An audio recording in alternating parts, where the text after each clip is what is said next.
यो शून्य पारुङको विषयमा अनि कोका वन्डर 2 को विषयमा है यसो छ। त्यसको लागि चाहिँ म तपाईँहरूले केही अब सोध्छु, त्यसको तपाईँहरूले के भन्नुहुन्छ त्यही फिडब्याक मैले जस्तोको तस्तै कपी गरेर उहाँ पेस गर्छु। किनभने उहाँहरू त दाताहरू त धेरै त उहाँ छ, किनभने हर्क साम्पाङ उहाँ मान्ने अहिले मान्ने हुनु, उहाँ आउँदाखेरि म पनि त्यहाँ थिएँ युकेमा। उहाँको प्रत्येक इभेन्टमा म पनि त्यहाँ उपस्थित भएँ।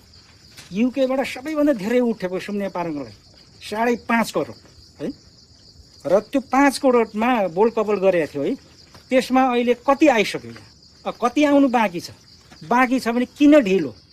त्यो तपाईँहरू यहाँ निर्माण समितिको को हुनुहुन्छ तपाईँहरूले त प्रश्न गर्नुहोस्, सोध्नुहोस् यहाँ ढिलो भइसक्यो भनेर।